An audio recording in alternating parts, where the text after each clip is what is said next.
आज पूरी दुनिया भारत की तरफ देख रही है।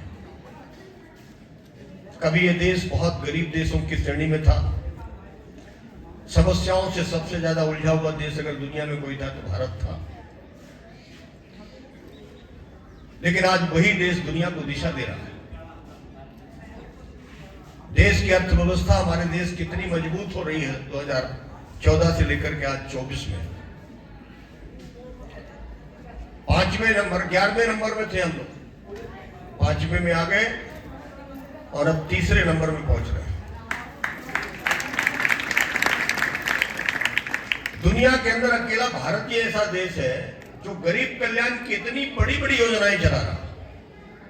आश्चर्यजनक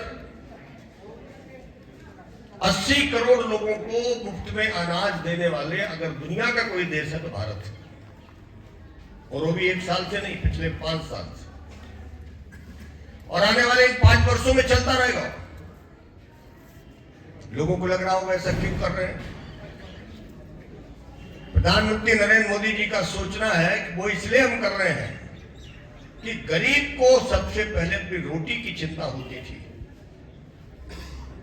और रोटी की चिंता के चलते उसका विकास रुक जाता था। बच्चों को पढ़ा नहीं पाता था, बीमार आदमी का ठीक से इलाज नहीं करा पाता था, बड़ा बनने का कभी सोचता ही नहीं। इसलिए उसके पेट की रोटी की चिंता सरकार ने दूर कर दिया। आज गरीब आदमी की सोच बदल गई। अपने पड़ोस के किसी गरीब आदमी के यहां जाके बैठ के सवेरे चाय पीते वक्त पूछो, ये बदलता हुआ भारत है। 65 वर्ष लगातार कांग्रेस सत्ता में रही है, गरीब का कोई कहीं भी पक्का घर सरकार की मदद से नहीं बना पूरे देश में। और रोटी कपड़ा मकान का नारा देने वाले कौन थे? वही थे। गरीबी मिटाने का नारा देने वाले वही लोग थे। लेकिन आज 25 करोड़ आदमी मैं बोल रहा हूं, गरीबी रेखा की सीमा से बाहर निकल गया। 25 करोड़ इन 10 वर्षों में। 4 करोड़ गरीब आदमी के घर पक्के बन गए। 9 करोड़ घरों में रसोई गैस पहुंच गई। 39 करोड़ महिलाओं के बैंक में खाते खुल गए।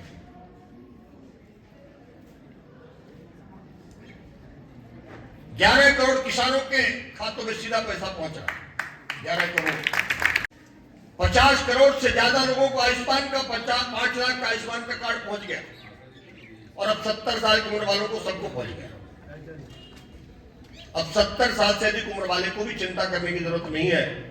भगवान न करे कभी किसी को बीमारी आ जाएगी तो बड़े अस्पताल में बड़े डॉक्टर से उच्च स्तर का इलाज आपका हो जाएगा। 5 लाख का खर्चा मोदी जी की सरकार उठाएगी। आदमी क्यों आगे नहीं बढ़ता? उसका कारण यही है, अपनी बुनियादी जरूरतों से उलझा रहता है। आज गरीब आदमी भारत देश का बुनियादी जरूरतें उसकी पूरी हो रही हैं तो आज उसके बैंक में भी खाते में पैसे जमा है। जनधन के खातों में 3.25 लाख करोड़ रुपए जमा है। सरकार ने नहीं दिया। गरीब की अपनी कमाई का पैसा है 3.25 लाख करोड़ जो बैंक में जमा है। आप कल्पना कर सकते हैं अगर बैंक खाता ही नहीं होता तो पैसे कहां से जमा होते? हर एक साल 3 लाख करोड़ रुपए बिचौलिया खा जाता था, गरीब के हिस्से का पैसा। दलाल, मोदी जी ने आया, सारी दलाली बंद हो गई। अब दिल्ली 1 रुपए भेजती है तो पूरा का पूरा 100 पैसा पहुंचता है। पहले दिल्ली भेजती थी 1 रुपया तो प्रधानमंत्री राजीव गांधी कहा करते थे 15 पैसे खुटा पहुंचा, 85 पैसे जुट गया।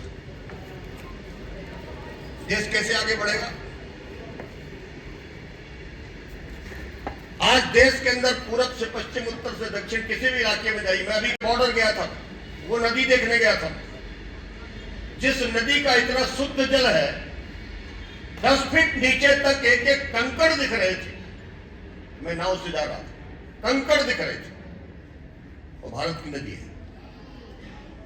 वहीं जाकर के मैंने देखा एशिया का सबसे सुंदर गांव, स्वच्छ गांव एशिया का, उसी मेघालय में, जहां चेरापूंजी दुनिया की सबसे ज्यादा बारिश होती है, उसके बगल में वो गांव। मैं पहुंचा, वहां कम से कम 250 गाड़ियां खड़ी थी होम स्टे के लिए। गांव के लोगों के घरों में मेहमान बन के रह रहे पूरे परिवार के साथ। ऐसा भारत बना है। चारों तरफ सड़कों का जाल बिछ गया, एयर कनेक्टिविटी, रेल कनेक्टिविटी। कभी कोई सोचे नहीं था। हमारे नॉर्थ ईस्ट के जो राज्य हैं, जहां हवाई जहाज के अलावा जाने का कोई रास्ता ही नहीं था, गरीब आदमी तो कभी अपने गांव छोड़ के जा ही नहीं पाया, पीढ़ियां मर गई। आज वहां पर रेल पहुंच रही है, सड़कें पहुंच गई। ये 10 सालों में इतना बड़ा परिवर्तन। हमारे देश में इस रेल का एक पहिया नहीं बनता था, अब वंदे भारत बन रही है। रेलवे स्टेशन आज वॉक करने के लिए जाते हैं लोग, टिफिन लेके जाते हैं, रेलवे स्टेशन में बैठ के टिफिन खा रहे हैं। जिस रेलवे में कभी नाक बंद करके ट्रेन पकड़ते थे लोग, परिवर्तन हुआ कि नहीं हुआ?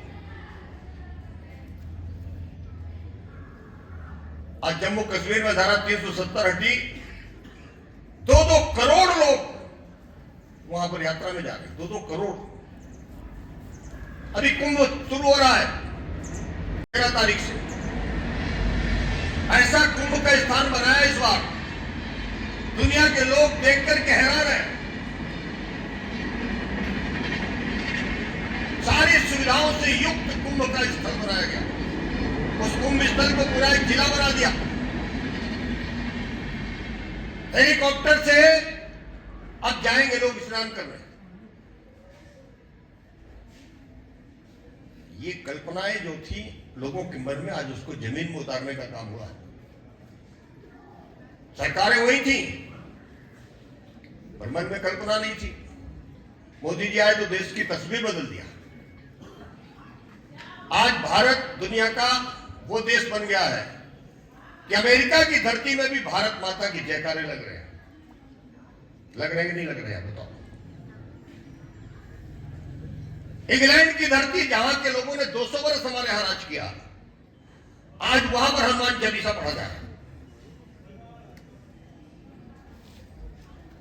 अभी सुरेंद्र सिंह जी कह रहे थे कि मुझे तो भगवान मिला नहीं कहीं, चित्रकूट में नहीं गए, लगता भगवान है, भगवान तो है वहां, और आपके आसपास भी भगवान है। कहां नहीं है भगवान? ये भारत दुनिया का वो देश है जिसने सनातन की रक्षा किया है। सनातन, सनातन कोई जाति नहीं है, कोई वर्ग नहीं है, कोई धर्म नहीं है। सनातन हमारी एक संस्कृति है, और उसी से तमाम सारे धर्म आए। मानवता का संस्कार, सर्वे भवन्तु सुखिनः, विश्व का कल्याण हो, प्राणियों में सद्भावना हो, ये संस्कार कहां से मिले? सनातन से तो मिले। स्वामी विवेकानंद जी पहली बार जब गए थे धर्म संसद में, ऐसा हमारा भारत बने, तो संविधान के प्रथम पृष्ठ में जानते किसकी तस्वीर है? भगवान श्री राम, लक्ष्मण जी, माता सीता की। संविधान के प्रथम पृष्ठ में अंकित है। क्यों? राम राजा के जमाने में लोकतंत्र था, वो कल्पना इन मनीषियों ने किया, तब जाके अपने संविधान को लिखा। और गर्व से देश आगे बढ़ता है तो दूसरे पृष्ठ में चले जाइए, तो अर्जुन को भगवान कृष्ण गीता का संदेश दे रहे हैं, वो भी संविधान में अंकित है। और बहादुरी में फिर हनुमान जी भी अंकित है, हनुमान जी भी है। और त्याग में गुरु गोविंद सिंह भी है। चारों बेटों की बलि चढ़ा दिया। लेकिन सनातन से समझौता नहीं किया, धर्म परिवर्तन नहीं होने दिया। उनका भी चित्र अंकित है भारत के संविधान में। गौतम बुद्ध जी का उसमें चित्रण है। ये भारत आज जिस स्थिति पर है, अगर इसकी शुरुआत शुरू से होती तो पूरे विश्व में भारत का राज होता, पूरे विश्व में। आज दुनिया की सबसे बड़ी जनसंख्या का देश हमारा भारत है। 140 करोड़ लोग हैं। 140 करोड़ लोगों की परवरिश की जवाबदारी एक व्यक्ति ने रखा है, वो है नरेंद्र मोदी जी ने। और इसीलिए कहते हैं सबका साथ सबका विकास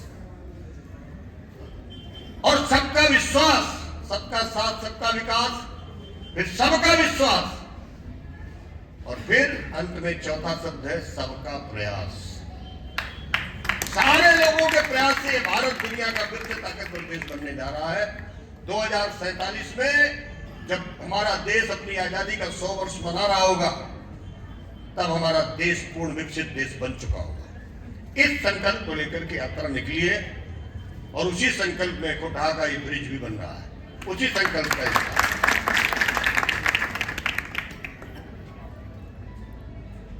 नदियों में, नालों में ब्रिज बने, आवागमन बढ़े, ये तो होगा ही होगा। लेकिन सबसे महत्वपूर्ण काम जो इस वक्त हो रहे हैं वो है इस देश की अस्मिता को बचाने की और मजबूत रखने की। सांस्कृतिक विरासत हमारी जो है वो बचे और वो आगे कैसे बढ़े। बच्चों में संस्कार अच्छे आए, राष्ट्र के प्रति इनका समर्पण का भाव बने, विरासत में जो कुछ हमारे देश को मिला है उसको इनके बारे में इनकी जानकारी पहुंचे। तो नई शिक्षा नीति इनको दी गई। 2020 में पहली बार भारत के अंदर नई शिक्षा नीति आई है। मैकाले की शिक्षा पद्धति को पढ़ पढ़ करके हम गुलाम थे, लेकिन अब हमारी शिक्षा नीति आ गई।